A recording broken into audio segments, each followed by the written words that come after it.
markale daawadayaal wararkeena caawa waxaan ku bilaabi doonaa dowladda federaalka Soomaaliya ayaa shuruuc adag waxa ay dul dhigtay maraakiibta ganacsi ee dalka soo geliya adeegyada dibadda laga keeno. dowladda federaalka Soomaaliya ayaa waxa ay ku dhawaaqday in sanadka cusub si rasmi ah loo bilaabayo adeegsiga nidaamka casriga ah ee lagu magacaabo ECTN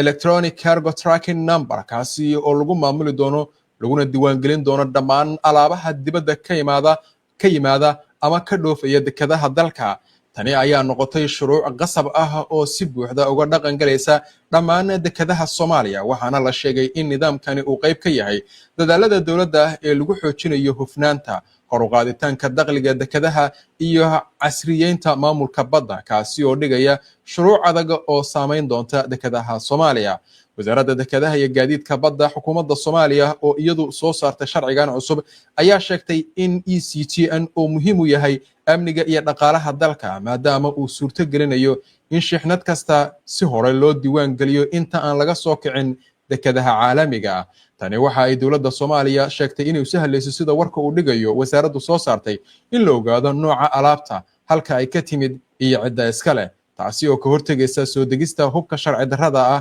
maandooriyaha iyo waxyaabaha qarxa oo marar badan si dhoomalaysi ah u soo gala dalka. nidaamkan cusub ayaa sidoo kale lagu sheegay in uu dardar gelin doono howlaha dekedaha isaga oo yareynaya waqtiga lumaya buuqa warqadaha badan iyo adeegyada gacanta lagu qabto. dowladda federaalka Soomaaliya ayaa ku tilmaantay ECTN inuu yahay bilow cusub oo dalka dib ugu soo celinaya maamulka casriga ah ee dekedaha isla markaasina xoojinaya amniga badda iyo kobaca dhaqaalaha iyadoo ugu baaqday dhammaan ganacsatada iyo shirkadaha maraakiibta inay u hoggaansamaan nidaamkan si loo xaqiijiyo in ganacsiga dalka u socdo si sharci ah amni leh oo hufan. waa tahay wixii ku soo kordha wararkaasina waxaan idinkugu soo gudbin doonaa wararkeena dambe iyo bogga internetka aan ku leenahay hbnonlinetv.com. markaana gobolka Hiiraan maamulka magaalada Beledweyne ayaa maamulka gobolka Hiiraan ayaa soo rogay awaamiir adag oo ku saabsan amniga iyo hubka sharci darrada xilli waxgaradka gobolka loo jeediyay digniino ah inay u hoggaansamaan sharciga. magaalada Beledweyne ee gobolka Hiiraan ayaa waxaa lagu soo rogay awaamiir adag oo amniga la xiriira kadib markii maamulka gobolka uu ku dhawaaqay tallaabo lagu joojinayo hubka sharci darrada ah ee lagu dhex wato caasimadda gobolka. gudoomiyaha gobolka Hiiraan Maxamed Xuseen Maxamed ayaa soo saaray amar culus oo si cad u mamnuucaya in magaalada lagu dhex qaato hub aan sharci lahayn. gudoomiyuhu waxa uu sheegay in sharciga shacabka Beledweyne ay dhibaatooyin kala duwan ay kala kulmeen dhac bareer ah iyo falal amni darro oo ay geystaan kooxo hubeysan oo uu ku sheegay inay yihiin tuugo. gudoomiyuhu waxa uu amray in cid kasta oo lagu qabto qori sharci darro ah magaalada Beledweyne la soo xiro halka mas'uuliyadda iyaga dhankooda ay qaadi doonaan. dhanka kale gudoomiyaha gobolku waxa uu eedeymo culus u jeediyay odayaasha dhaqanka Beledweyne isaga oo ku eedeeyay in ay faragelin joogto ah ku hayaan kiisaska dilalka la xiriira iyo dadka la soo qabto taasi oo keentay sidoo hadalka u dhigay in meel ka baxsan goobaha ammaanka dadkii la soo qabtay ee dambiyada loo soo qabtay lagu hayo. wax qarsoon ma leh waxa magaaladan ka jiro oo dhibaatooyinka ugu waaweyn lagu hayo waxa kamid ah odayaashii nabadoonadii haddii qof la dilo ayaga soo daba orda. hadda waxaan maraynaa inaan ilaa saldhigi Beledweyne qof lagu xirmaa xaafada lagu wardiino qofkii ay rabaan qofkii in xaafadii lagu hayo waxay ugu badan tahay waxyaabo dhibaatada odayaashana waxaan ugu digaynayaa arrintaas ay ka leexdaan ay ka dhacbaxaan. ciidamadana amar cad waxay ku qabaan inaysan ka leexleexa karin annagana aan ku amarnay ayagana waajibaadkaasi naga qaateen in maanta wixii ka dambeeya qori sharci darrana aan lagu arki karin magaalada Beledweyne qof wadato qoryaha ciidamada kala duwan ay wataan taas waajibaad gaar ah leedahay. askarigaasna kulay wuxuu ku way doonaa sharciyadiisa ciidan maxkamadna uu ku mari doonaa qori ciidan hadii la arko taas ayagan ka ballan waajibaadka saygaas kale. qofkii shacab ah oo magaalada Beledweyne qori ku qaata maanta wixii ka dambeeyo waajibaad laga gudan cid laga leexleexana cid laga cabsana ma jirto. dadkani dhibaato lagu korhaya ayaga dhibaatadaas way ogsoon yihiin maanta in loo gargaariyo mudahin in la dhibo ma mudno. maamulka gobolka Hiiraan ayaa sheegay in awaamirtan cusub ay qayb ay ka yihiin dadaalada lagu xoojinayo ammaanka magaalada Beledweyne oo muddooyinkii dambe wajahaysay falal amni darro oo soo kordhay. markaana dowladda Soomaaliya ayaa waxa ay xog dheeraada ka bixisay howlgallo iyo dagaalo al-shabaab looga dilay in ka badan 10 xubnood oo bartamaha iyo koonfurta dalka ka dhacay. dowladda Soomaaliya ayaa shaacisay xog dheeraad ah oo ku saabsan howlgallo qorsheysan iyo dagaalo ka kala dhacay bartamaha iyo koonfurta dalka kuwaasi oo lagu beegsaday maleeshiyaad ka tirsan kooxda al-shabaab. ciidamada macawisleyda ee ka howlgala degmada Xarar Dheere ayaa fuliyay howlgallo qorsheysan oo si gaar ah loogu bartilmaameedsaday xubno ka tirsan al-shabaab oo ku dhuumaalaysanayay sida la sheegay tuulada Dumaye ee gobolka Mudug sida war-saxaafadeed ka soo baxay wasaaradda gaashaandhigga Soomaaliya lagu xaqiijiyay howlgalkaasi waxaa lagu dilay 6 xubnood iyada oo sidoo kalena lagu qabtay 4 qori oo AK-47 ah ama AK-47 iyo saanad ciidan oo kooxdu ku dhibaateyn jirtay sida hadalka loo dhigay shacabka deegaanka dhanka kalena ciidamada xoogga dalka ayaa la sheegay in ay fashiliyeen weerar ay al-shabaab ay ku soo abaabuleen deegaanka dabagalo oo 35 kiiloomitir waqooyi galbeed ka xiga Xarar Dheere ciidanku waxay xaqiijiyeen in ay burburiyeen qorshaha weerarka kaasi oo kooxdu ay ku doonayeen sida warka lagu xusay in ay ku carqaladayaan nabadgelyada deegaanka sidoo kale howlgal kale oo ka dhacay wadada isku xirta Garasweyne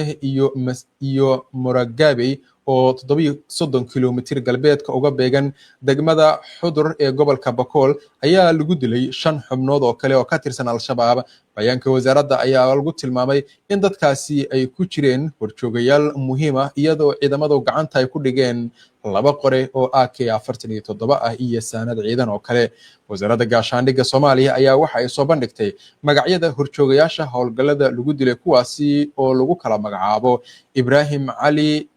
Ibrahim Aliyow Maxamed Macalin Aadan Maxamed Same Cabdullaahi Aadan Dheere waxaana la tilmaamay in xubnahaasi ahaayeen horjoogayaal wasaaradda gaashaandhigga iyo taliska ciidamada xoogga ayaa bogaadiyay guulaha ciidamada macawisleyda iyo ciidamada xoogga dalka iyada oo xustay in howlgalladaasi ka dhanka al-shabaab ay sii socon doonaan taniyo inta laga xaqiijinayo ammaanka buuxa iyo xasiloonida waarta oo ay ku noolaadaan shacabka Soomaaliyeed sida la sheegay ugu dambeyntiina ONLF ayaa soo saartay bayaan ka dhan ah dowladda Itoobiya iyada oo ku eedeysay beegsiga shacabka Soomaalida jabhadda xoreynta ogaadeynaya ONLF ayaa soo saartay war-saxaafadeed adag oo ay kaga jawaabayso xaaladda cakiran ee Itoobiya iyo tacadiyada sii kordhaya ee ka dhanka ah sida hadalka ay u dhigtay shacabka Soomaaliyeed ururku waxa uu ku eedeeyay Addis Ababa in ay si buuxda u jabisay sida hadalka uu u dhigay heshiiska nabadda ee 2018 isla markaasina kor u qaaday caburinta xariga iyo kormeerka lagu hayo bulshada Soomaaliyeed iyo xubnaha ONLF waxa ay sheegtay in ay ansixisay qorshaha cusub ee halganka qaran kaasi oo lagu xoojinayo isku duubnida bulshada Soomaaliyeed iyo abaabulka gudaha iyo dibadda ururku waxa uu muujiyay in Soomaalidu aanay doonin inay noqdaan daawadayaal balse ay rabaan inay ka qayb qaataan difaaca xuquuqdooda qaran iyo siyaasadeed war-saxaafadeedku waxa uu si gaar ah u cambaareeyay tirakoob lagu sheegay mid been abuur ah oo ay dowladda Itoobiya ay ka sameysay gobolka Soomaalida kaasi oo la sheegay in lagu yareynayo tirada dadka iyo xoolaha si loo weeqo saamiga siyaasadeed sidoo kale ONLF waxa ay si adag ay u diiday qorshaha lagu doonayo in 20,000 oo dhalinyaro Soomaaliyeed ah lagu qasbo inay ku biiraan ciidamada federaalka loona isticmaalo sida hadalka loo dhigay dagaalada ka socda dalka waxa uu ka digay mashaariic biyo bedel oo lagu fulinayo Oromiya kuwaasi oo waxyeello culus gaarsiinaya webiga Shabeelle iyo Juba iyo bulshooyinka ku tiirsan mashruucyadani oo aan la marsiin wax talagal ah ayaa waxaa loo arkaa kuwa kordhinaya abaarta nabaad guurka iyo qatarta cunno yaraanta malaayiin qof ONLF waxa kale oo ay ku eedeysay dowladda in ay kordhinayso khilaafaadka xuduudaha u dhaxeeya Soomaalida iyo Oromada Soomaalida iyo Canfarta iyada oo abuuraysa sida hadalka ay u dhigtay degmooyin cusub oo lagu kala jarayo ogaadeynaya ama dhulka Soomaali galbeed ugu dambeyntiina ONLF waxa ay sheegtay in jabhaddu ay la shaqeyn doonto dhammaan qowmiyadaha kale ee la dulmiyay si loo helo nidaam cusub oo cadaalad iyo xuquuq ah kuna dhisan in Itoobiya loo bedelo dowlad dimuqraadi ah oo loo dhan yahay waayahay qodobkaas ayaa ugu dambeeyay wararkii Soomaalida caawa oo idinkaga imaanayay stuudiyaheena Muqdisho wararkeena waxaad ka heli kartaa boggeena kala duwan sida Facebook, YouTube, Twitter iyo Telegram iyo bogga internetka aan ku leenahay ee hbnonlinetv.com inta ka horeysa nabad